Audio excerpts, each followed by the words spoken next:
Indian Republic पक्ष, माननीय आरोग्य आणि कुटुंब कल्याण मंत्री ओम भगरे यांना विनंती आहे की त्यांनी आपला विषय सादर करावा.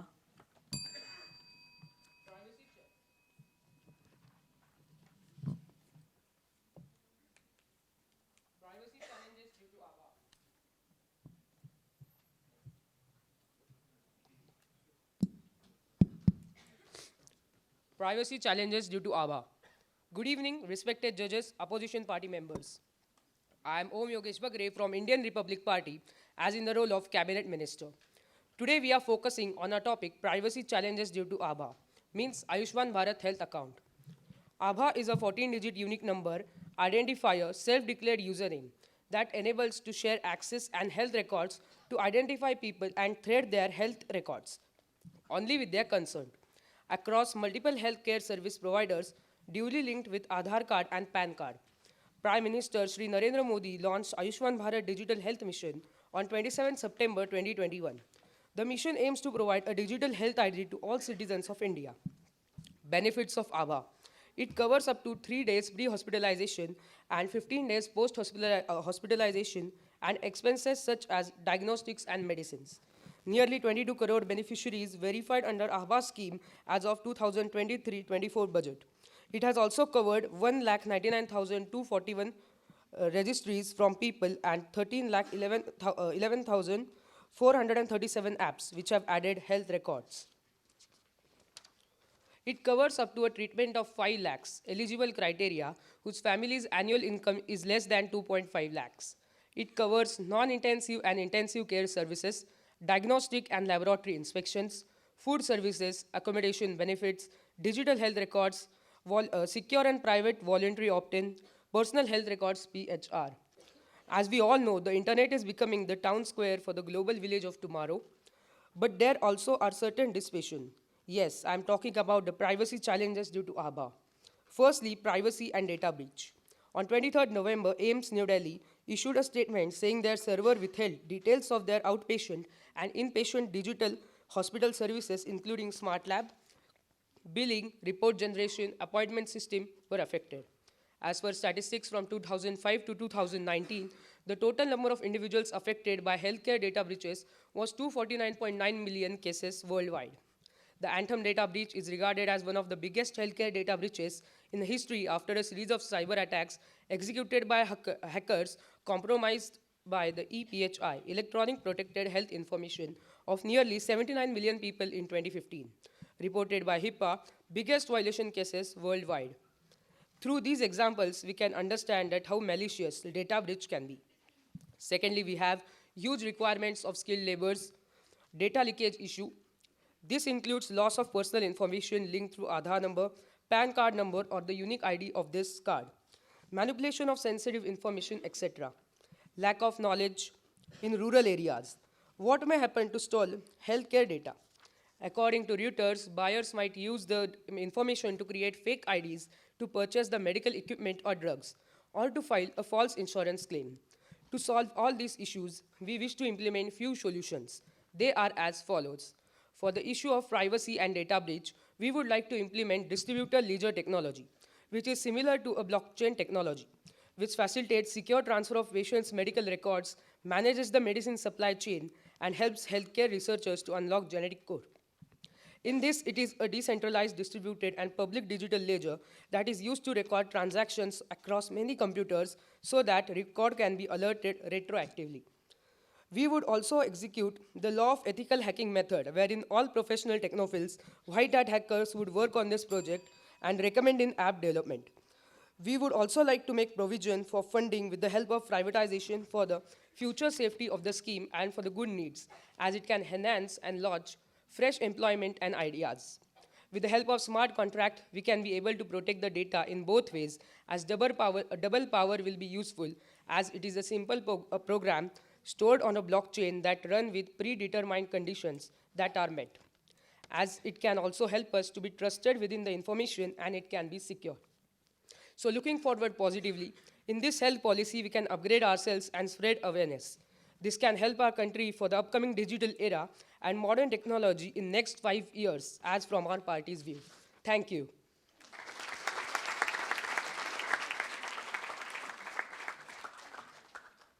आता कॅबिनेट तज्ज्ञ सल्लागार समितीच्या सदस्यांनी प्रश्न विचारावा व प्रश्न विचारून झाल्यावर माननीय मंत्र्यांनी उत्तर द्यावे. Hello. Can you elaborate a little on what are the current security measures and why do you think they are not sufficient?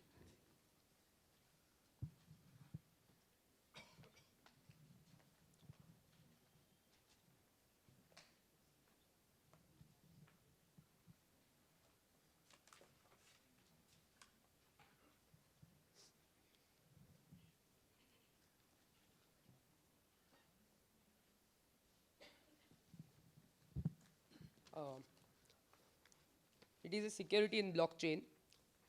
There is no centralization in this. Rather, they have all several computers who have the copy of the data, which makes data manipulation impossible to access by anyone. While getting the number, is there any security measure? No. No? Are you sure? Yes. Fine. Thank you. Thank you. धन्यवाद. Indian liberal पक्ष, माननीय electronic आणि माहिती तंत्रज्ञान मंत्री पार्थ लाली यांना विनंती आहे की त्यांनी आपला विषय सादर करावा. Good evening, respected chair, experts, and my fellow delegates. I am the CM of the Ministry of Electronics and Information Technology, MITI. I am here to speak on the topic certification and standardization in quality of electronic products. Recent strides in technology have proliferated electronics in all walks of life.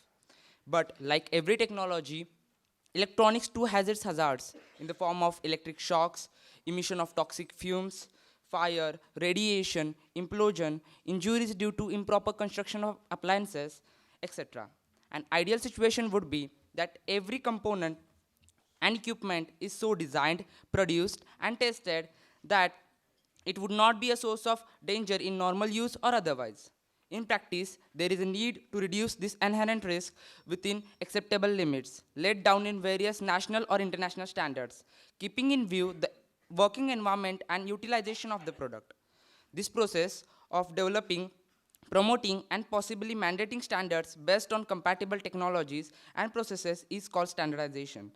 Capability of an individual product to meet safety requirements can be verified by testing the product against these standards.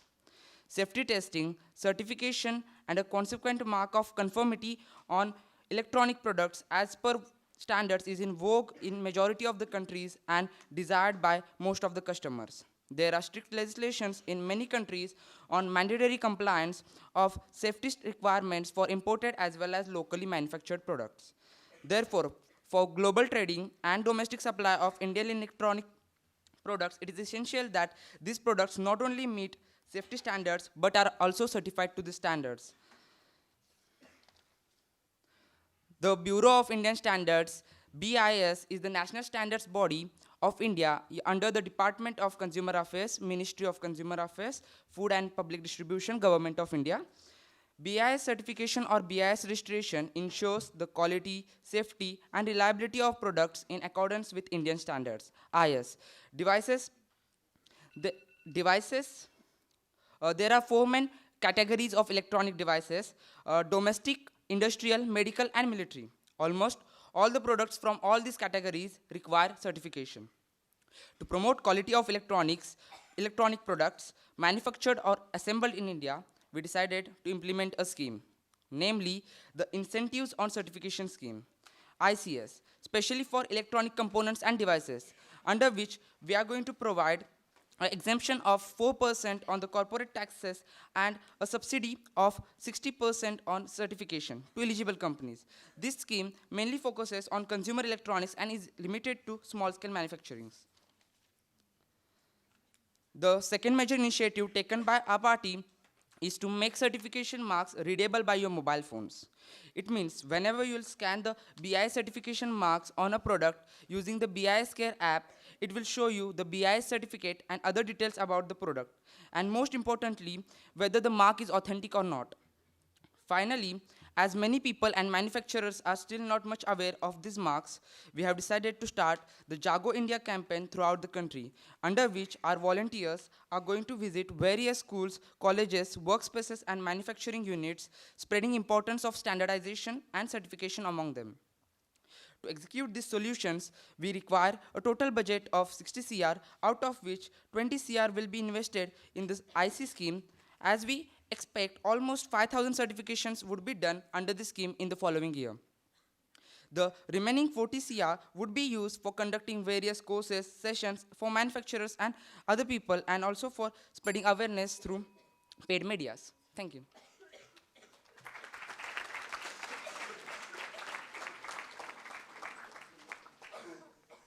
आता cabinet तज्ज्ञ सल्लागार समितीच्या सदस्यांनी प्रश्न विचारावा व प्रश्न विचारून झाल्यावर माननीय मंत्र्यांनी उत्तर द्यावे. Thank you. I just have a question. You said you have categorized the products, right? Yes. So, can you just identify government's focus on the category of products where standardization and certification is necessary?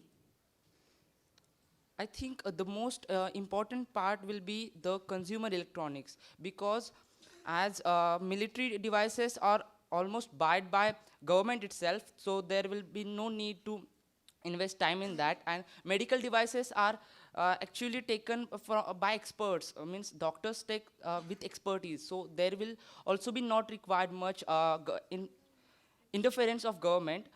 So we mainly focus on consumer electronics and industrial, because they are the people who need to be aware about the marks. So you feel this is absolutely necessary to get the standardization or certification? Yes, to promote the quality, we need to do it. Okay, so when you are introducing incentives, what is the need? If it is absolutely necessary, then you should compulsorily, you should compel them to get the certification. Why you are providing incentives to get it done? Actually, there are two ways, as our today's chair told, that is, one is by a stick and other is by a carrot. So I believe that carrot will work more in this case, so I use this incentives. Okay, thank you. Thank you.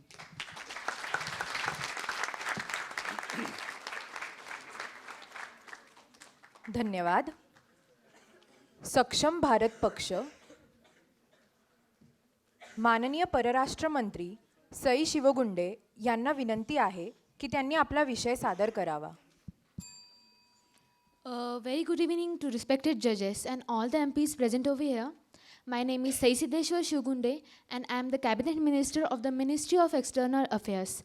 And today the topic that will be discussed is Russia-Ukraine war and India's position. India has completed 75 years of its independence. We are one of the fastest developing nations in the world, with being the 5th largest economy and 1/5 of the world's population, and one of the top 15 biggest powers of the world. We are all now aware of the war going on in Russia and Ukraine. The war between Russia and Ukraine has resulted in thousands and millions of refugees, one of the largest refugee crises since World War II. It has a significant effect on the world politics. For instance, it is a war between Russia and all the other NATO countries. And if we speak of the position of India, we should take all the aspects. India has many political, economical, and military ties with these countries, like USA and Russia. So we should be doing what is in our best interest. We are a developing country with a strong economy and military. First of all, India does not believe in a world order where one is considered powerful. The times are changing, where the world was concentrated on one big power. There are many countries rising to power with India and China. So it is not possible, beneficial, and necessary for us to choose any one axis. Ukraine is already backed up by all the NATO countries.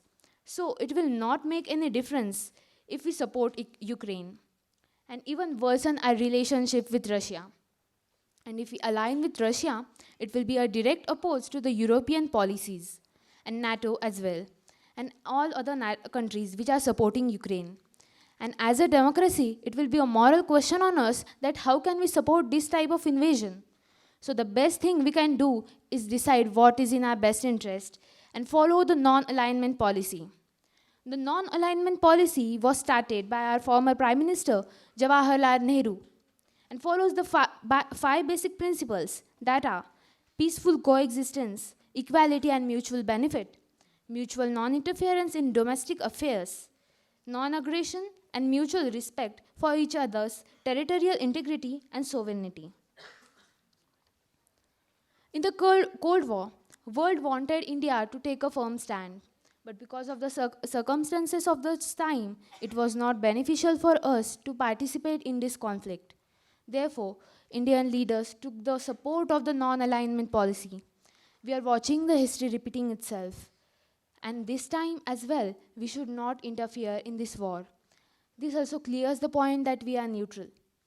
But as a country which never invaded another sovereign country for territory or colonization, it comes to us to question the incursion in the Ukraine. India should not support the attacks done on civilians. We will definitely do what we can to help all the victims of this war. As we have learned from the Mahabharata, before the war of Kauravas and Pandavas, Krishna proposed to form peace. We should remember all the sanctions placed by the Western countries on Russia in the last 7 months. This seems enough of a point for us to not support Russia and all other European countries as well. But we should not forget our import trade with these countries. We have bought over 46% of India's defense needs from Russia in the last 5 years. Fertilizers also contribute a lot of import from Russia to India. With that, we also trade a great deal of machineries from Europe to India. Precious pearls, metals and coins, and iron and steels are exported from Europe to India. Now many non-resident Indians live in the USA, Germany, Britain, France and Ukraine. In order to protect them, we should not act reluctantly. I assure all the residents living in the Ukraine that we will prioritize your safety. The government has therefore chosen to remain neutral, and India is perfectly capable of doing it. To prove this, the Vande Bharat campaign had helped the students caught amidst in Russia and Ukraine war safely reach their motherland. India is independent and strong nation, and I am firm on my decision. Therefore, I conclude that India believes and promotes the idea of peace. Our objective is to support victims, and profoundly, we will do what is in our best interest and stay firm on it. Thank you.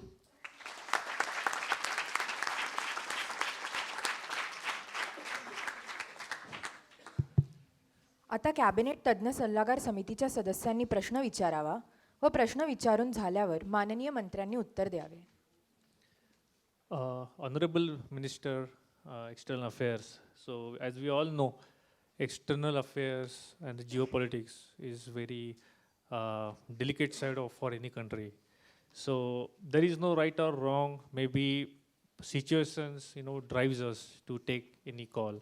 And if I understood correctly, right now you want to go with non-alignment movement, right? So, maybe Russia could be okay with that because Russia has been our friend since ages, since decades. But when it comes to USA or NATO countries, so USA's policy or the stand is if you are not with us, that means you are against us. I mean, they don't believe in non-alignment movement or non-alignment stand.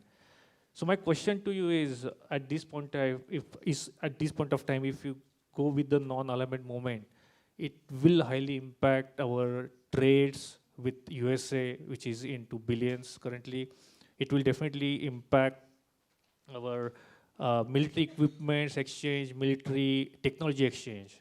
So we as a country, as of today, are we in the position to take that impact?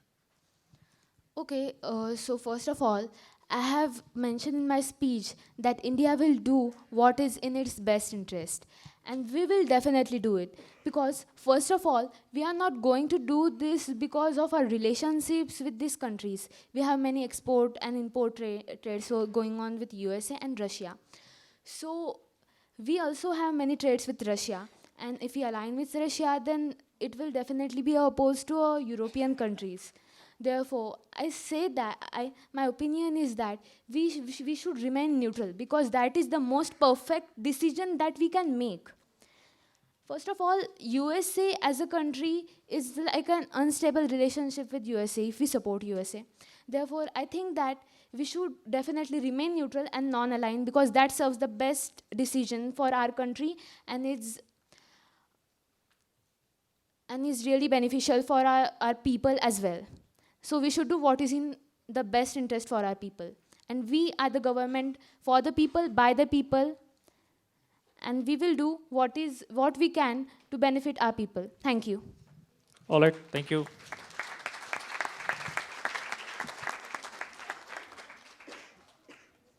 Bharat प्रबोधन पक्ष, माननीय petroleum आणि नैसर्गिक वायू मंत्री सुरभी हगावणे यांना विनंती आहे की त्यांनी आपला विषय सादर करावा. Good evening, honorable speaker, judges, and all the MPs present here. My name is Surabhi Hagawane. Today, as a CM from Bharat Prabodhan Party, I am going to elaborate the topic of uniform fuel taxes all over the country. Fuel prices in India are witnessing an upward swing, and there seems to be no end to this, thus adding up to the troubles faced by the vehicle owners and daily users. As Maharashtra is one of the most developed states of India, there are a lot of means of transport. And to carry out these transportations, some kind of energy is needed in the form of fuel like petrol, diesel, etc. Hence, Maharashtra has a high demand of fuel. Now, this petrol, diesel, and fuel taxes includes two types of taxes, namely excise duty and VAT tax. The tax charged by the government, the central government, is excise duty, and the tax charged by the state government is VAT tax. So now the question is, why must we make the taxes uniform? We must make them uniform to fulfill citizens' needs and to provide them facilities. As the government is providing facilities, some taxes are charged. The center's excise duty is constant all across the country, while the VAT tax varies state-wise, and no GST is applicable to the fuel taxes. There are few factors affecting the fuel taxes in Maharashtra: crude oil price, dealer's cost, center's excise duty, fuel demand and supply, and frequency of oil imported. As the VAT tax varies state-wise, there is no uniformity in the taxes applied on fuel, which seems to be a major problem currently. There is no uniformity in fuel taxes because VAT tax and additional value of taxes differ state to state, and the value of taxes also differs city-wise.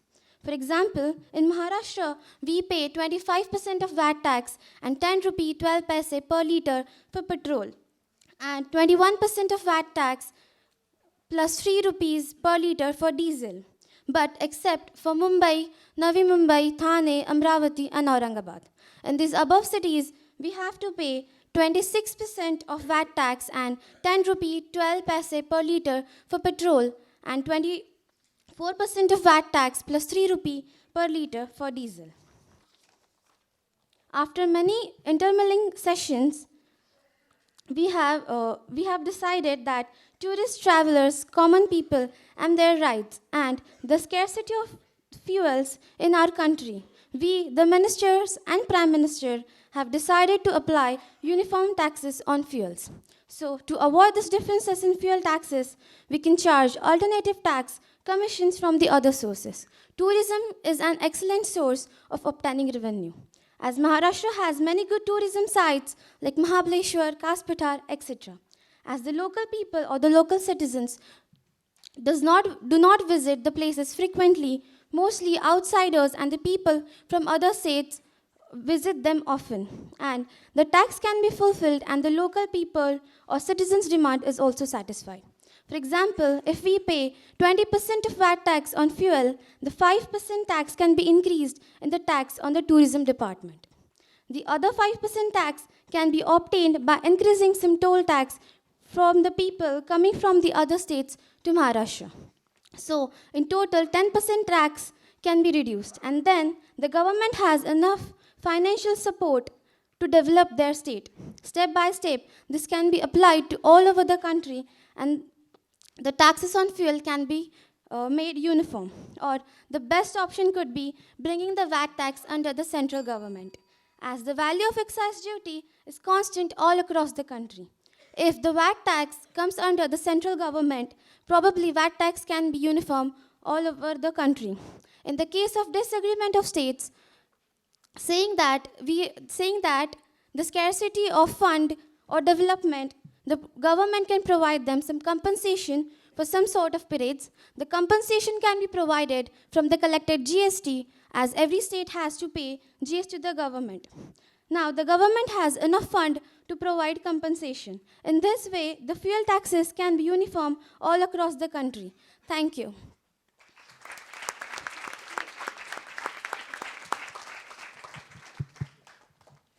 Thank you. I just want to ask the basic question. Do you know why the taxes are different in different states? And how it is calculated? What is the basic principle?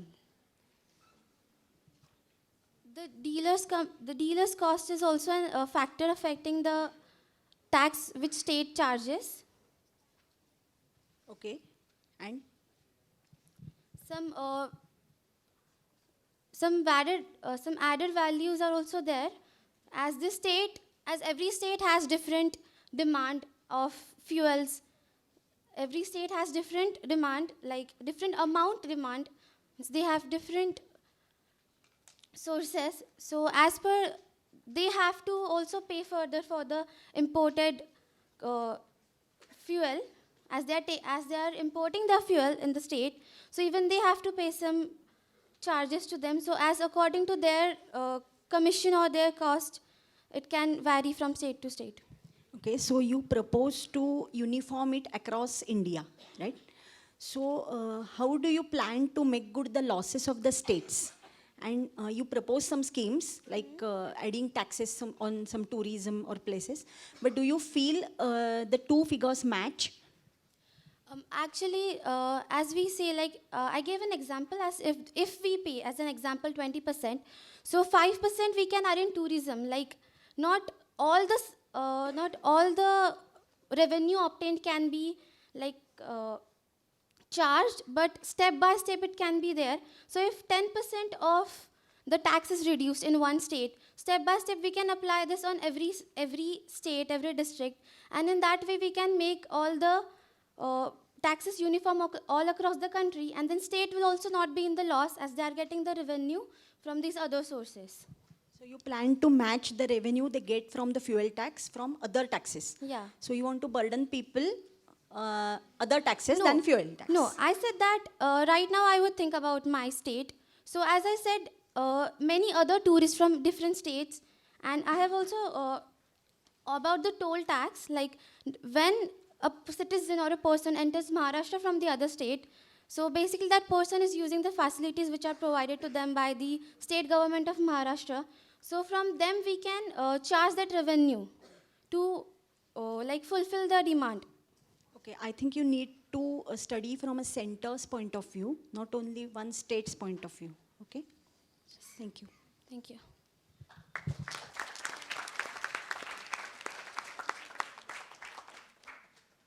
माननीय सभापती महोदयांना मी विनंती करते की त्यांनी आत्ता मांडलेल्या 4 विषयांवर आपले मार्गदर्शनपर विचार मांडावेत. नमस्कार. सर्वप्रथम चारही मिनिस्टर्स जे आहेत त्यांचं कौतुक करावं असं वाटतं, कारण हे जे चारही विषय आहेत ते इतके वेगळे आहेत की कॉमन मॅनच्या दृष्टीने सुद्धा त्यातलं 2 सब्जेक्ट तर काही लोकांनी ऐकलेले पण नाही आहेत. त्याच्यावर काहीतरी स्वतःचं वाचन करून त्याच्यावर स्वतःचे विचार व्यक्त करणे ही पहिली अचीवमेंट आहे. So thank you all the ministers, you have done a great job.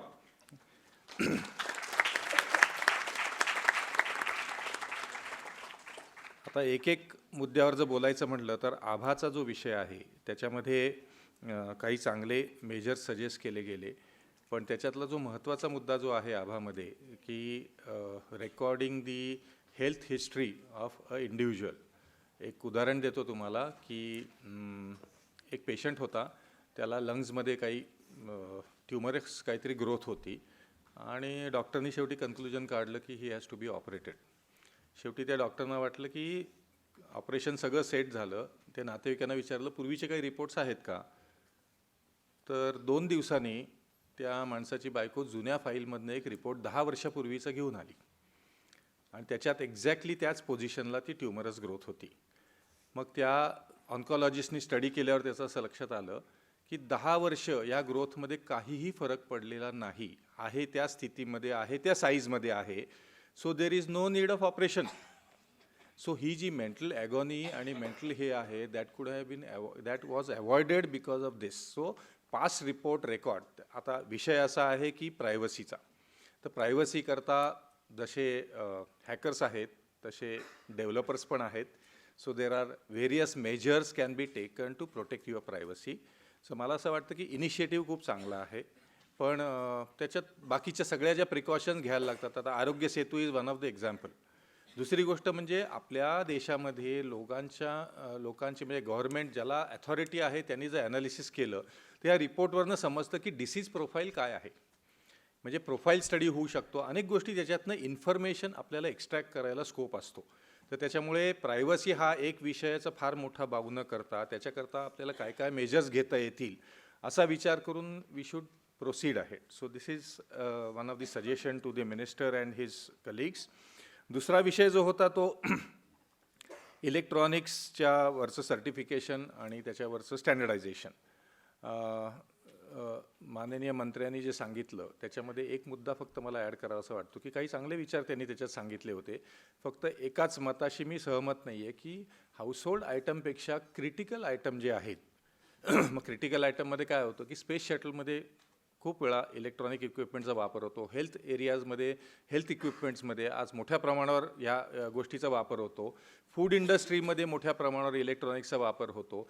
He J critical areas आहेत तिथे जरी मिनिस्टरनी सांगितलं असेल की जो त्याचा ग्राहक आहे तो ते तपासून घेतो, पण तरीसुद्धा त्याचं स्टँडर्डायझेशन करणं आणि त्याला व्हेरिफिकेशन करणं हे आवश्यक आहे. कारण प्रत्येक ठिकाणी इग्नोरन्स असतो आणि ॲक्च्युअली जो वापरणारा माणूस असतो तो त्याच्या सगळ्या सर्टिफिकेशनचे क्रायटेरियामधलं त्याला ज्ञान नसतं. दुसरी गोष्ट त्यांनी एक जी सांगितली की स्कॅनिंग करणं आणि त्याच्यातनं ते ओरिजिनल सर्टिफिकेशन आहे का नाही हे बघणं ही फार महत्त्वाची गोष्ट सजेस्ट केलेली आहे. की एक छोटंसं ॲपमधनं तुम्ही स्कॅनरमधनं स्कॅन करायचे ते जे बारकोड आहे ते ज्याच्यातनं तुम्हाला genuineness of certification can be this thing. So this a very good suggestion by the team. So I compliment them. Thank you. तिसरा विषय जो होता तो एक्सटर्नल अफेअर्स मिनिस्टरनी जे प्रेझेंट केलेलं होतं. आत्ताचा जो ज्वलंत प्रश्न आहे जो जास्त टी व्हीवर दाखवला गेला, सगळ्या लोकांनी बघितला, आणि युक्रेन आणि रशियाचा वॉर. तर त्याच्यामध्ये जो भारताने स्टँड घेतलेला आहे न्यूट्रल स्टँड, त्याचं एकच कारण असं आहे की आपल्या दृष्टीने म्हणजे as compared to the NATO country India has 2 big enemies, China and Pakistan. आणि US has been always supporting Pakistan but against China. So you have to take sides in China, while Russia has been always supporting us when it comes to Pakistan. तर त्याच्यामुळे आपल्याला दोन्ही देशांबद्दल म्हणजे आपण ज्याला म्हणतो हिंदीमध्ये पंगा घेऊन चालणार नाही. So you have to be neutral. दुसरी गोष्ट म्हणजे पहिल्यापासनं जो भारताने स्टँड घेतलेला आहे जगामध्ये सगळीकडे की we want to promote piece.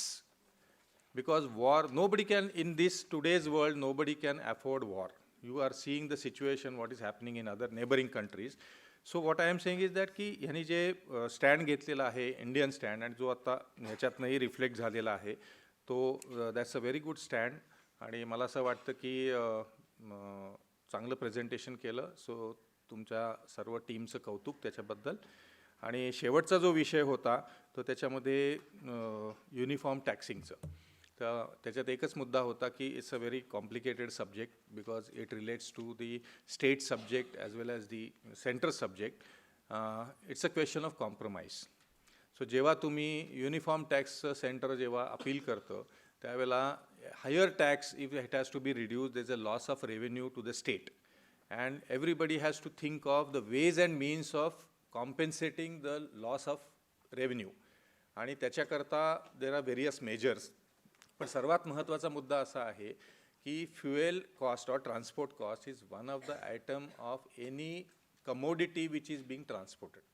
मग अगदी बॉटम ऑफ द पिरॅमिड करता जे धान्य ट्रान्सपोर्ट केलं जातं त्याच्यामध्ये सुद्धा कॉस्टमध्ये one of the component is the fuel. तर त्याच्यामुळे जेव्हा तुम्ही युनिफॉर्मिटी आणताना त्यावेळेला एखाद्या पर्टिक्युलर स्टेटचा लॉस होत असेल, पण overall there is more consumption because the cost keeps on going down because people are, if the thing is available cheaper, more people will buy more. So माझ्या दृष्टीने स्टेटचा लॉस होतो, पण innovative ways of compensating that loss is necessary. नाहीतर काय होतं की tax saving tourism चालू होतो आणि मग बॉर्डर स्टेटचे लोक गोव्यामध्ये कशाला जातात तर पेट्रोल भरायला जातात, कारण तिथे 10 ते 15 रुपयांनी स्वस्त आहे. So ultimately it doesn't achieve anybody's purpose. So thank you all the ministers and the team for a very well and very thoughtful exercise. And